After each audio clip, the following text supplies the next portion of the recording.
Okay, let's get into it. Today, we are slipping on our oven mitts and doing a deep dive into one of the most, I think, aesthetically gorgeous treats out there, the Linzer cookie. Oh, I absolutely. mean, these aren't just your average sandwich cookies. The sources we looked at, they consistently call them bakery worthy, the cutest treats that pop up around the holidays. It's true. They had that signature look, don't they? That Yeah. tender, nutty cookie with a bright little window of jam peeking through. Exactly, that little window. But getting that professional finish, that perfect texture and flavor, it's tricky. It is. I mean, if you skip a step, you can run into all the classic problems. The dough spreading into, these amorphous blobs. Or they get too dry, or worst of all, that soggy center where the jam just seeps right through. The ultimate sadness. And it's a shame because we're dealing with a cookie that has some serious history behind it. Right, a real pedigree. Totally. The Linzer cookie is really just the mini handheld version of the Austrian Linzer torte. And that torte is one of the oldest desserts we know of. We're talking recipes from the 1600s. Wow. So our mission today is really to break down the core elements from all these modern recipes and give you the secrets to mastering this centuries-old tradition. Okay, let's start with the foundation then. The dough. What makes it so unique is that it's sort of like a shortbread, but elevated. It's elevated by that crucial nutty component. That's what makes it a Linzer. It isn't just flour and butter. And that nutty element is non-negotiable. Not for the true flavor, no. Today, almost every recipe you see will call for finely ground almonds or almond flour. And that's not just for flavor, right? It affects the texture. It's critical for the texture. The fat and protein in the almond flour help create that really characteristic, crumbly, almost melt-in-your-mouth feel that you want. But I noticed in the research that almonds weren't always the first choice, historically speaking. You're right. If you look at the older Linzer torte recipes, hazelnuts were actually very common. They give a much deeper, almost toastier flavor. So you could experiment. Oh, for sure. The recipe is surprisingly forgiving. Some sources even suggest trying things like walnuts, pecans, or even pistachios for a different twist. That's great, especially for allergies. I loved that one source we saw had a way to go completely nut-free. Yes, that was a key insight. For anyone who can't use almond flour, you don't just add more regular flour, you substitute it with cornstarch. How much cornstarch? Specifically, you'd use about 4 tablespoons, so a quarter cup. The cornstarch acts as a tenderizer, and it helps mimic that delicate texture you'd normally get from the nuts. Okay, so beyond the flours, let's talk fat and binders. It's usually room temp unsalted butter, but the real debate I saw was around the eggs. Ah, the great egg debate. This is really where you start to see the difference between a standard home recipe and a more professional technique. Because some recipes use a whole egg, but the really serious ones insist on only using egg yolks. Why is that? It all comes down to water. Egg whites are almost entirely water, and when you add water to a dough like this, you start developing gluten. Which makes it tough. Exactly, tough and chewy, which is the opposite of what you want. By using only the yolks, you're adding pure fat and lecithin for richness, without any of that extra water. So you get a richer cookie that just melts in your mouth. A richer color, too, Ah. and a texture that is just sublime. So yeah, skip the whites. They're just messing up your crumb. Noted. Okay, flavor enhancers. Vanilla is a given, but what else makes it taste like a Linzer and not just a butter cookie? To really get that traditional profile, a little bit of almond extract alongside the vanilla is key. It just boosts that nuttiness. And for the holidays, a touch of cinnamon is really common. But the one that surprised me, the one that almost every source called essential, was citrus zest. Lemon or orange zest, yes. Why is that so important? It's all about balance. Yeah. These are very rich cookies. Lots of butter, egg yolks, nuts. That little bit of citrus oil just cuts right through the fat and brightens everything up. It stops the cookie from feeling heavy. That's one of those small details that makes a huge difference. A massive difference. And speaking of sweet, we also saw a few different approaches to the sugar. Right, and each one gives you a different texture. If you use only granulated sugar, you'll get a sturdier, crispier cookie. And powdered sugar. Only powdered sugar gives you that ultimate melt-in-your-mouth feel, almost like a melt-away cookie. And then some recipes use a blend of granulated and brown sugar for a richer, deeper flavor. So we've got our ingredients figured out. Now let's get into the execution, because this is where you really have to be patient. Linzer dough is famously temperamental. It is. It's very soft, and keeping it cold isn't just a suggestion, it's everything. The first step is to chill the dough right after you mix it. For how long? A minimum of 30 minutes, but honestly, longer's better. Up to 2 days. You shape it into discs, wrap them tight, and let them get really, really firm.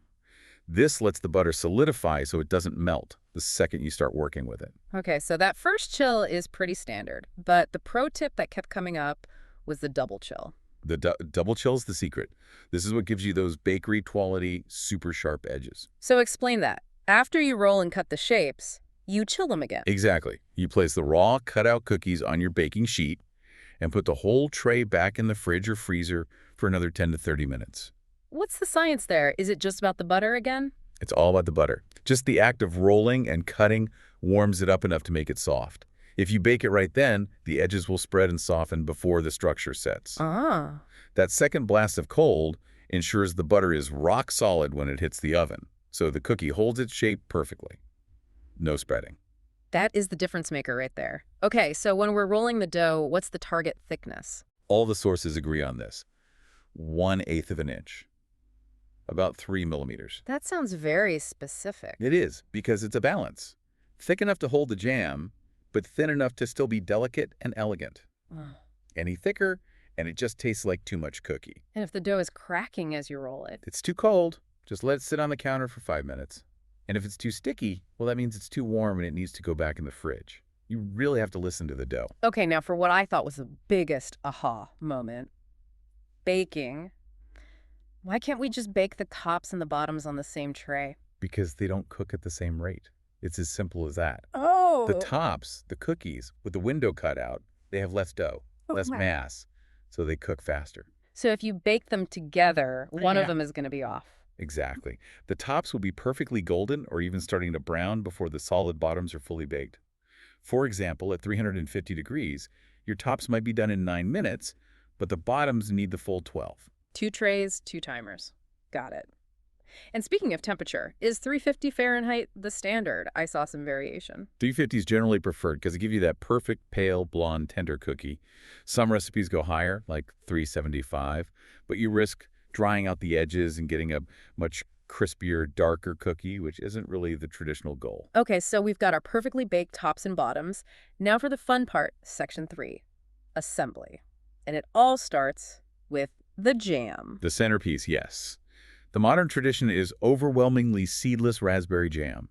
That sweet tart balance is just perfect against the rich almond dough. But if we're going back to the original torte from the 1600s, it wasn't raspberry, was it? No, the truly historical filling was black currant jam, which is even more tart. It really shows you that the original intent was a very sharp contrast. Whether it's raspberry or currant, we have to talk about the soggy bottom problem. Ah. How do you stop the jam from ruining your perfect cookie? The jam's consistency is absolutely everything. If it's thin or runny, it'll just seep into the cookie immediately. What if it's too thick from the jar? You can nuke it in the microwave for like 5 seconds just to make it spreadable. But the real pro tip we saw for guaranteeing a perfect filling is to actually reduce it yourself. How do you do that? You take your jam, maybe half a cup, and just simmer it gently in a saucepan for about 20 minutes. It reduces the water content by about 25%, which concentrates the flavor and makes it much, much thicker. That is a fantastic tip. And then you strain it. Then you push it through a fine mesh sieve. That removes any seeds and gives you this incredibly smooth, glossy, silky filling that will not make your cookies soggy. It's an extra step, but it's worth it. Okay, that's a game changer. So we have our perfect jam. Let's talk about the order of assembly, because there's one huge mistake people make. The powdered sugar mistake. It's all about the visuals. You have to dust the cookie tops, the ones with the windows, before you sandwich them. Why is the timing so critical? Because if you assemble the cookie first and then trying to dust it, the sugar falls through the window onto that beautiful red jam. And it looks cloudy and messy. It looks dull and gray. You lose the whole point of that jewel-like window. You want the sugar to frame the jam, not cover it. And for the jam itself, less is more. Absolutely. Just a thin, even layer. About 1 teaspoon per cookie is plenty. Any more, and it's just going to ooze out the sides when you press the top on. Now, what if you want to go beyond raspberry? Our sources had a ton of alternatives. Oh, the cookie is a great base for so many things. You can go with rich chocolate ganache, Nutella, dulce de leche. I saw lemon purd, which sounds amazing with the almond. Lemon curd is fantastic. Or for the fall, something like pumpkin curd. The only rule is that the filling has to be thick and stable. No runny caramels. And you can decorate the outside, too. You can. A classic move is to dip half of the assembled cookie in melted dark chocolate. Or, one of my favorites, before you bake, you can brush the tops with a little egg white and dip them in finely chopped walnuts. Oh, for extra texture. I like that. Okay, so we've baked, we've assembled. Let's talk storage. Ideally, Linzer cookies are best assembled the day you plan to eat them. Over time, the cookie will naturally absorb moisture from the jam and soften a bit. They don't get stale, just less crisp. Exactly. So if you're making them for a party, the best way to keep them crisp is to store the unfilled cookies in an airtight container. And they'll last for a while that way. For a few weeks, easily. Then you just assemble them right before you serve. But if you do store them assembled, they're still great for about 3 days at room temperature. So, to sum this all up for the home baker, the keys to success are really threefold. First, your ingredients. Using only egg yolks, accurately measuring your nut flour. Second, you have to respect the cold. That double chill method is not optional if you want sharp edges. And third, master the filling. Don't use runny jam, and always remember to dust your tops before you assemble. You stick to those rules, and you're going to get an elegant, tender, bakery-worthy cookie every single time. They really are stunning. But before we finish, let's circle back to that historical detail you mentioned, the shift from black currant jam to raspberry. Right. That little piece of history shows us that the original idea wasn't just a sweet cookie with sweet jam. It was about a sharp, tart flavor cutting through a very rich, heavy dough. Which raises the question, are we sacrificing the best flavor just because raspberry jam is easier to find in a store? It's a great question. I mean, modern raspberry jam can sometimes be pretty sweet. If you really want to honor that historical flavor profile, I would challenge you to experiment with something genuinely tart. Like what? Think lingonberry jam, which has that amazing acidic pucker. Or even a strong homemade berry puree where you control the sugar.